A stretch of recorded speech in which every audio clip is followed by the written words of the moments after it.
Идти навстречу знаниям юным сунженцам станет куда проще, причем буквально, если говорить о жителях улицы Выгодная и близлежащей территории. Для них начали строить новую школу. Здание модульное, его собирают из 5 корпусов. Первый этаж одного из корпусов уже построили. Работы ведутся на уровне 2-го этажа. Это монтаж идет, значит, вязка арматуры, устройство опалубки, значит. Вот, соответственно, конечно, и монолитное перекрытие. Цокольный этаж практически на этих блоках готов. А всего по проекту здесь 5 блоков. Сейчас работы ведутся на 1-м и 2-м блоке, значит, по устройству диаграмм жесткости, значит, и несущая конструкция. Соответственно, конечно, и монтаж, и армирование, вязка арматуры, и заливка бетона. Начало положено. Строители уверяют, через пару месяцев здание уже приобретет очертания будущей 3-этажной школы. Сейчас основная масса рабочих, а их здесь порядка 40, задействована на так называемых бетонно-монолитных работах. За ходом всего процесса следит технадзор. Проект практически прошел госэкспертизу, выдан производство. По нему сейчас мы работаем. Вот. По срокам, которые сейчас, согласно графика производства работ, мы выдерживаем все сроки, мы не отстаем ни на грамм. Нарушений, конечно, бывает. Есть частично, да, нарушения. Где-то, понимаете, не довязали, где-то, значит, что-то на арматуру, понимаете, так подвязано. Да, эти нарушения, конечно, на месте в рабочем порядке устраняются. Строительство этой школы стало возможным во многом благодаря настойчивости местных властей. Раньше эта земля принадлежала частным лицам, захватившим ее без оснований.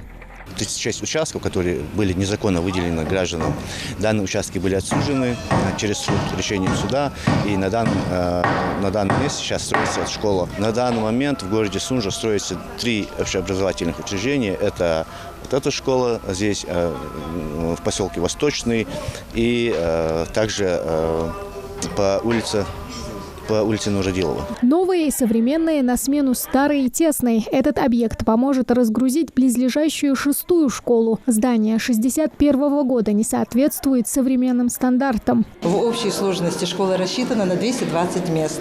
Обучается на сегодняшний день в нашей школе 676 учеников. Конечно, стесненные условия у нас, нам достаточно нелегко работать нашим учителям. И по этим стандартам приходится по разным направлениям работать.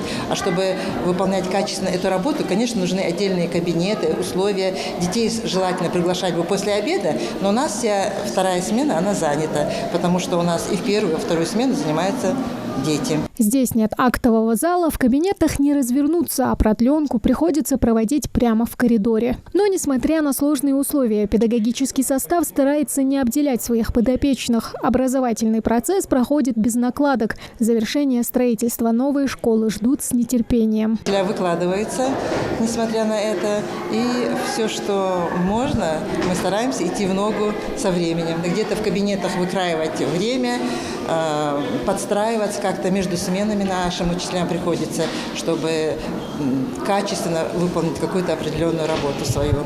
Это касается и педагога, доп. Образования педагогов касается. В новую школу учащиеся и педагоги смогут перейти уже в следующем году. Ждать осталось недолго. Тамара Хашагулькова, Ахмед Горбаков, Новости 24.